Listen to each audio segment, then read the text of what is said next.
Okay, this video is trying to get you to understand quantum numbers, which are how we give addresses for electrons in an atom. So just to give you a little background on it, why are we using quantum numbers? Well, let's look at something that we are familiar with when we give certain quantities for things.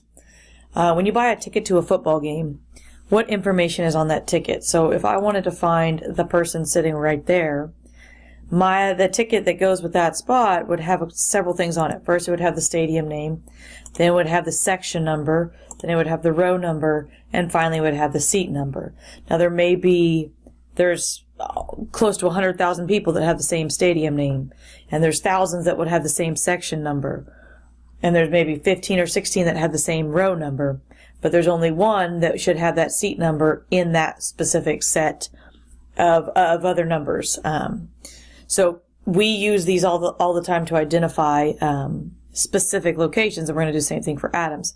So to give you another example, if you mail a letter in the United States, what information has to be on it to address it to a specific location? So if you were going to try to find the person that lives in the house that's circled, if that were a house, you would have to give the state and the city and the zip code and the street name or number, and then finally the house number.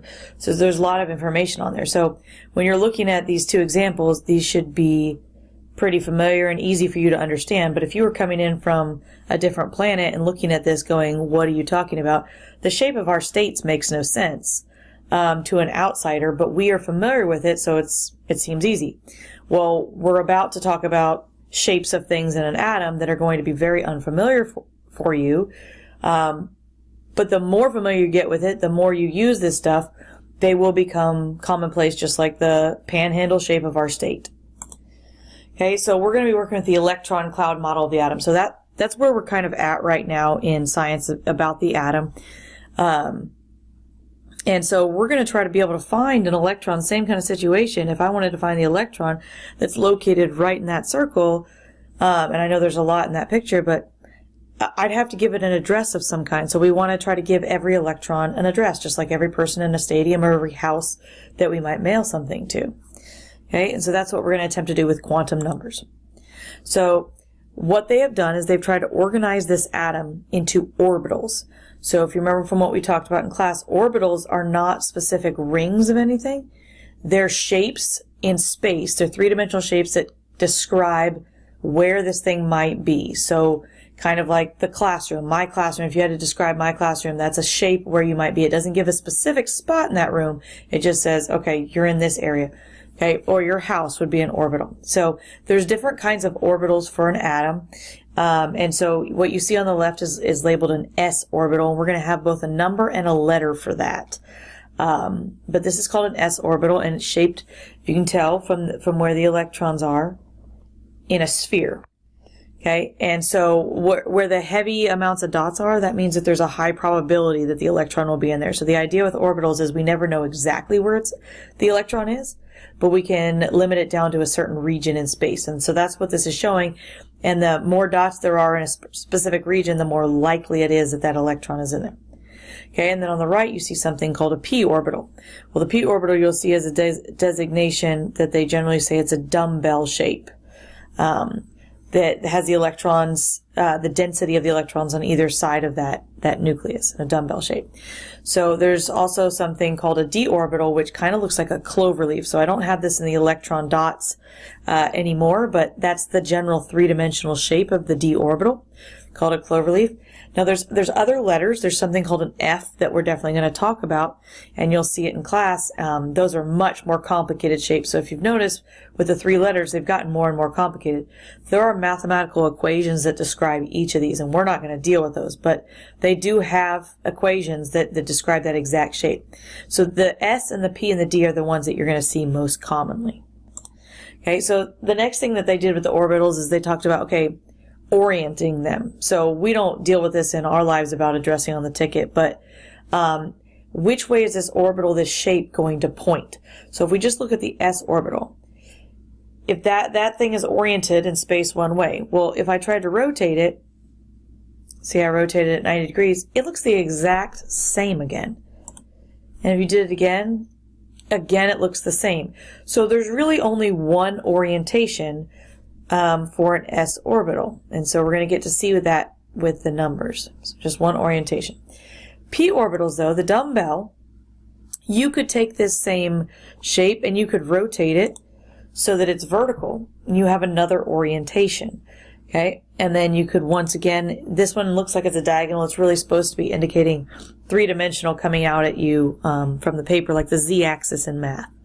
And so there end up being a combination of 3 different p orbitals. So hopefully you can see the dumbbell for each one. So for p orbitals, there are actually 3 orientations, and we're going to learn the numbers that go with those. Okay, so S had 1 orientation, P had 3 orientations. D orbitals are really messy looking. So I just have the picture of these orientations. So this middle one is going to make no sense to you at all. You're like, where did that come from? That doesn't look like a clover leaf anymore. And no, it doesn't. It looks like the dumbbell with a donut around the middle of it. Okay, but what I do want you to get out of this is for the D orbitals, there are a total of 5 orientations. So you should notice a little bit of a pattern. For the s orbital, there was 1. The p orbital, there were 3. The d orbital, there were 5. And so what you should notice is that they're odd numbers that are increasing by 2 each time. And so we're going to have a way of connecting these quantum numbers that we learn, this code, to these number of orientations. Okay? And so when you put it all together, there's one more significant thing that we haven't talked about. It deals with energy levels. So if you look at this kind of mess, okay, these shapes that they talk about, you'll see on this diagram there's something called a 2s orbital, a 1s orbital, and a 3s orbital. And if you look at where they're pointing, they're all spheres. The 1s is pointing to this little sphere, and the 2s is talking about this bigger sphere, and the 3s is talking about this really big sphere. Okay, and so what this number out front is for is going to be what we're going to use as our first quantum number. It's called the energy level. And so that is generally how far away from the nucleus is this shape. Okay, and so everything in the atom is oriented as a distance from the nucleus. Everything's around this center. Okay, and so the energy level is basically how far away are we from the center. So 1 would be very close to the center, and then 2, and then 3. Think of these almost like the rings in our solar system. Okay, that we've got Mercury and Venus and Earth and Mars, etc. Okay, so energy levels, if you'll notice, the shapes themselves repeat per energy level. Okay, and so you're going to see that, but there's only one energy level, and then it moves on to the next. Okay, and then you'll notice something else. The two P's, the dumbbells, you don't see anything with 1P.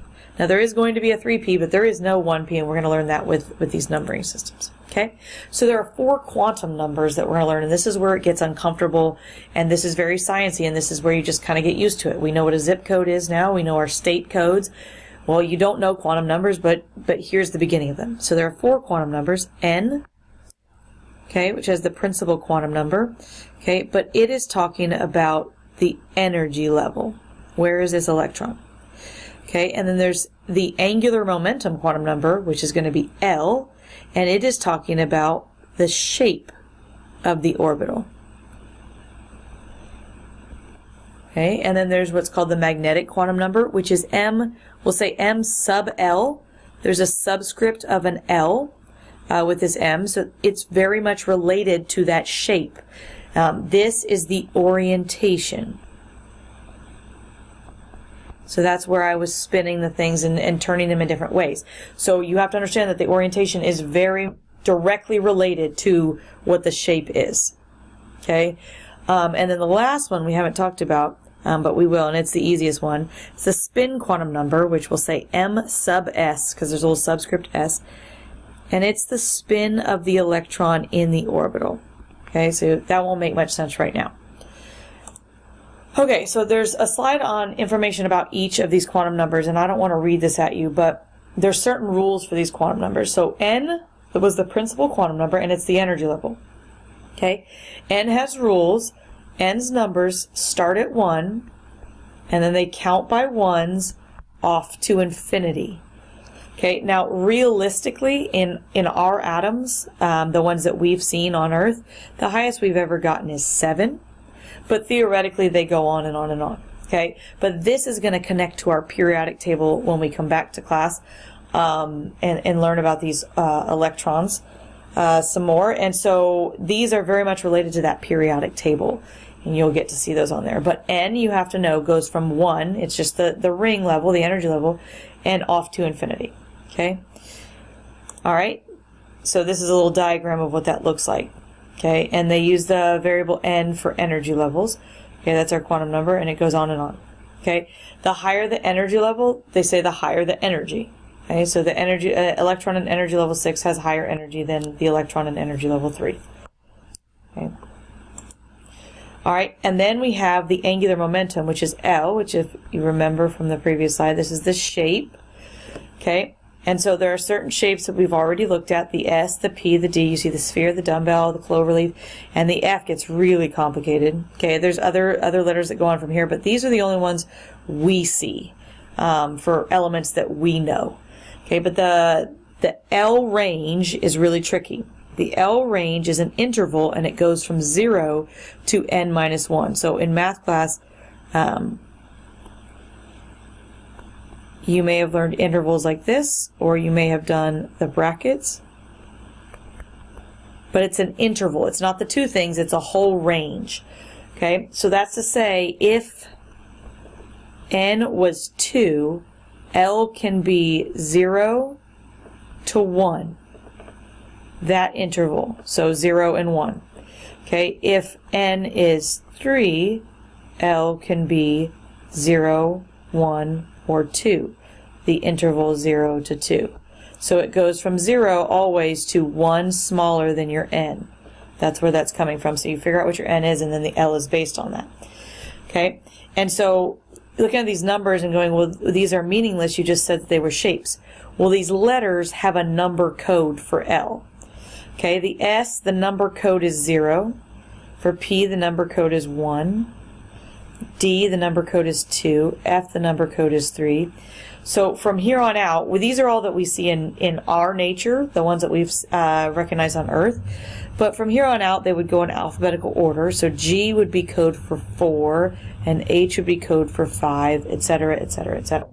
Okay, but you have to know how these relate. So what this is saying is, if n is 2, if you're in energy level number 2, you have L's both 0 and 1. You have that whole interval. So you have S's and P's. If you'll look back at the slide that I showed all the energy levels and the different shapes combined, you should have seen 2 S's and 2 P's. Energy level 2 had S's and P's. Okay, but I'm going to show you why I didn't show them with 1. If n was 1, L is the interval 0 to 1 minus 1, so just 0. So L can only be 0 if n is 1, so we would only have the S. That's why I only have the 1s orbital. Okay, but the higher your energy level, the more of these different shapes that you can fit in there. Okay, so those are definitely connected. All right, so here's what I was talking about, that they go in letter order. Okay, 0 is S, 1 is P, etc. It goes on and on. Okay, the M sub L, the thing that's related to the L, that's the orientation. This one has the trickiest interval, I think, for you. The range is negative L to positive L. So, suppose L was 1.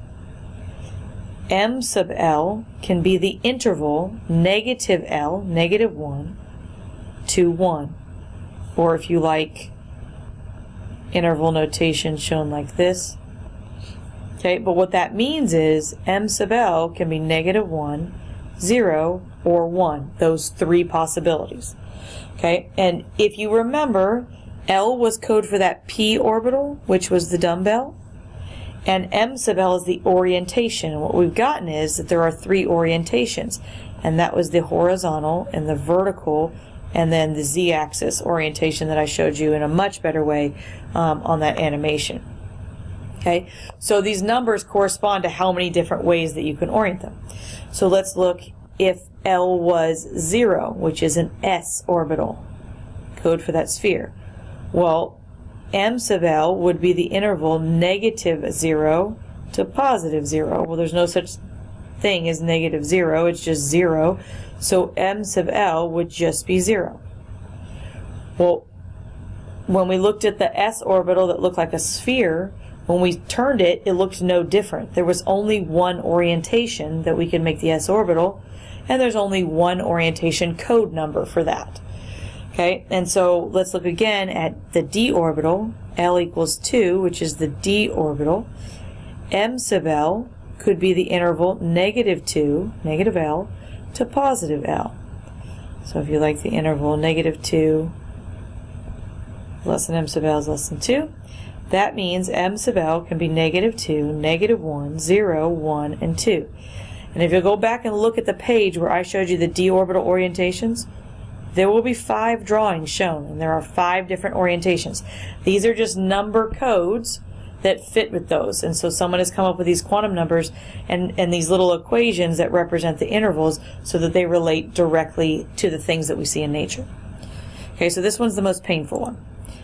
All right, so you see those 5 orientations that we looked at. The spin quantum number is really easy, okay, for you guys. The electron that's actually sitting in the orbital can have a spin of +1/2 or -1/2. That's it. Okay, and there's a rule that a single orbital can only hold 2 electrons, and they have to spin in opposite directions. So you will have one electron that has +1/2, and you will have one electron that has -1/2. This quantum number doesn't relate to any of the other ones, so there's not a rule on that you have to check what the L is or the M sub L. It's just that you can either be 1/2 or -1/2, and that's it.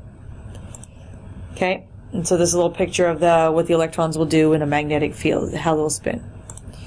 Okay, so this is a little sheet that has the review of those intervals that we talked about for each letter, so you may want to make sure you have this noted down. Okay, and we're going to practice some, so I'm just going to walk through these and point them out.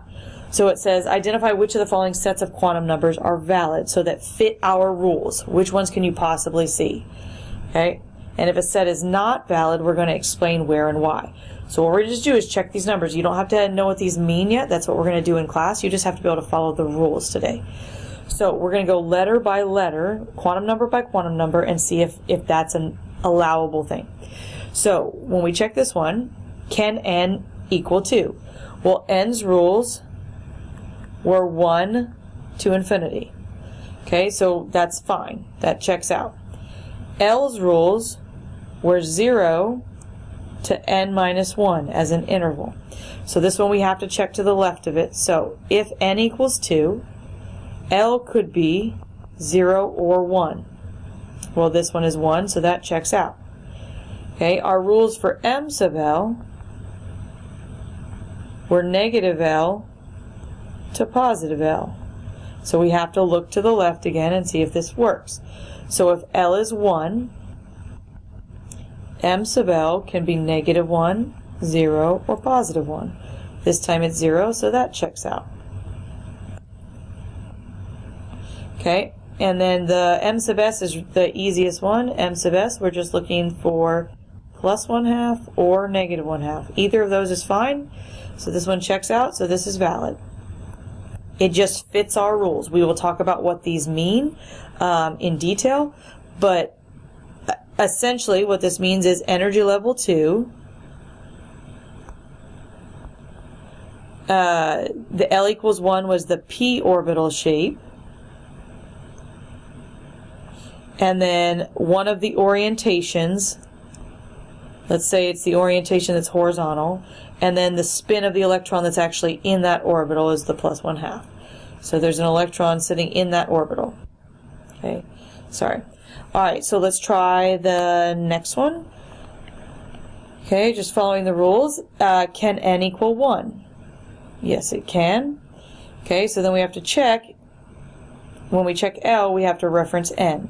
If n equals 1, L can be 0 to 1 minus 1, which is also 0. So L can only be 0. Here L is 1. That's not valid. Okay, and so that's what we'd say. This is not valid. L cannot equal 1. And we don't have to check the rest of it because it's not a valid set. Okay, on C, n equals 0. That's not allowed. N must start at 1. So that's not valid.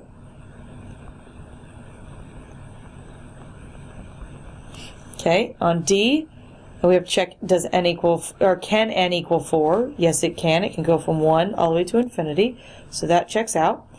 Then when we do L, we have to check n. So if n equals 4, L can be 0 all the way to 4 minus 1, which is 3.